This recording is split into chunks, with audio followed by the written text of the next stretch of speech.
Hey, real quick, I wanted to touch on a couple of things with Canelo Alvarez and Terence Crawford. But yes, sir. Before we get to them, want to go back real quick. Moses Ituma is fighting Dillian Whyte in about 2 weeks now. Yes, 16th. This kid's 20 years old. This is the type of fights he like.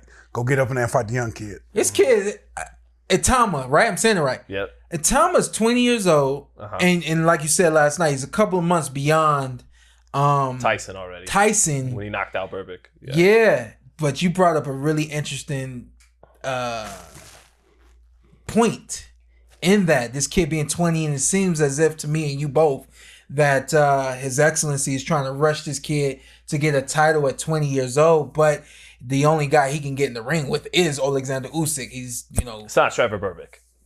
When you said that, I was like, yo, you're right. Kinda. Yeah, I was like, you're right. Like, times have changed. This kid gets past Dillian Whyte. Yeah. Respect to Dillian Whyte, and I'm known for retiring fighters. I retired Dillian Whyte in my mind about 3 years ago. But respectfully, the dude probably should have been retired closer to 5 years ago. Right? But he's seeing Derek Chisora, and he's like, well, why would I leave then? Right. Derek Chisora's making it okay for everyone to keep fighting. Derek should have been retired about that same amount of time ago. Yeah. Respectfully to both those guys. And I hate every time I run into Derek because I feel like he didn't see something that I didn't say on the podcast. And he's scary. Yeah, he's scary. Like legitimately scary. Like, how do you know he's scary? You've been around him before? I met him once. I asked for an interview. He's like, no, I'm good, mate. And I was like, okay. And he's like, respect though, bro. What's your name? And that motherfucker was scary. Hey, should have slapped his hand down. Like, bro, you in America? I got the big ass Z. You don't turn me down. I'm big Z. But even while saying respect, it's just something about you, Big Dog. Like every time I see him, I'll be like some people carry themselves with that fear. With my picture. Like, damn, he saw me. What's up, Big Dog? Never an issue. But I'm afraid to say these kinds of things because I'm afraid that they'll get back to I ain't gonna lie. I'm afraid of the... There's certain guys. Who you afraid of, Antt? I want to know who answers. Me? No, I'm not afraid of you. What's his name? Showtime? No, Wilder. Wilder's nice, though. I don't care. I'm not gonna try it. I'm not gonna knock my fucking head off. Chisora is more likely to have a problem with. Wilder's nice guy. I'm scared of Wilder. But all that being said, we're looking at this fight against Itauma, and it's basically that fight's to position him. You knock off this guy who a name was there, and it's like the next step is only the tippy top. If he gets past him, who would y'all not the tippy top, but who would you throw him in there with? Shit. I guess I'm like, does that get you a Usyk fight? Beating Whyte. I mean, technically, they could do it. They would probably the number one ranked WBO challenger. Parker is ahead of him. Parker's the interim WBO champion. Right. What if he fight my man that just lost to Dubois? That's a good fight. That's a good fight. I think. I think Itauma. The big problem for Whyte in this fight is going to be speed. Just to make it simple. Mm-hmm. But two things for Moses Itauma, who I said a couple months ago here on the show, the hype is real. The hype is deserved. And I definitely stand by that. But young fighters have to be careful with their hubris.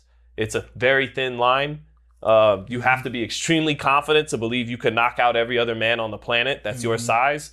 And yet at the same time, not overconfident, not to be filled with too much hubris before you've proven yourself. And so Itauma, we have to worry about that with him. And the same problem that Jared Anderson had, leaving his chin up. Mm-hmm. So he leaves his chin up. And that is a chance for Dillian Whyte. If he still, even as slow as he is compared to Ituma, if he can let go of his huge left hook, because Dillian Whyte got a hell of a left hook, if he can punch with Itauma and maybe catch him with his chin up, then maybe he gives, the young phenom a scary moment. Maybe a moment he'll need, a blessing in disguise. Like, hey, as talented as you are, slow down, tuck that chin a little bit. Mm-hmm. But barring difference with Itauma and Jared Anderson, Itauma does have the ability to change his level. His muscle memory doesn't take him straight back every time. It doesn't take him straight up every time. What you're saying is as he's letting go, he's exposed.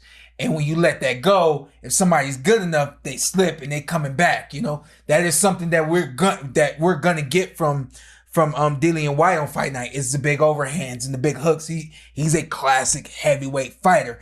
I just don't want him taking those heavyweight shots anymore. That's my thing with the kid, and I hate to see that from someone like like Dillian Whyte. You just get to a point where if you're not here, these guys coming up, it's like the difference between me and Dillian Whyte is I'm sparring with these guys with hair gears on, and I'm taking my time. Even with when I first started sparring with Kenny Sims, I was in for 2 rounds, out for a round or 2, and back in. You know what I mean? I'm taking care of myself, and I'm making sure that I'm good. Now, you're taking a heavyweight punch in a 10-ounce glove on the major stage, and just I don't like it. So I think this is a fight that this kid gets past. I'm not sure if it's more a question for you, both of you guys. Is it more a test, or is it more just the confirmation that he's on this level? A little bit of both. Yeah, it's the old feeding Ken Norton to Jerry Cooney before. Like, it's an old guy that has a name. Jerry. Yeah, love Jerry. Right. Well, Jerry Cooney knocked out Ken Norton, right? That was his night. Yeah. But the question for the Jerry fight was bad when no. It's competitively. Does Whyte have enough punch resistance to maybe withstand some stuff early and get off one left hook with his timing? Mm-hmm. Can he find this kid just one time with his left hook? If he can, then maybe some drama unfolds, but barring that, he might get blown out. Mm-hmm. So Drop Dillian Whyte. Always hyped up the fights. Yeah. Dillian. Always told us. Was Dillian or Derek the one that flipped the table?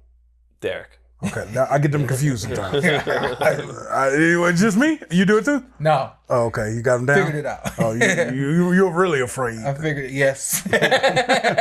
Yes. His fight with Joshua was a good ass fight. When they fought before they were champions, or before Joshua was a champion, that was a good ass fight. Because they fought twice, right? I think they were supposed to fight twice, and it never happened. Oh, okay. Dillian would lose the setup fight. That would get I think Povetkin, he was supposed to get the rematch, but then Povetkin knocked him out. He knocks Povetkin out in the rematch. Andy Ruiz. Sean Povetkin. Yeah.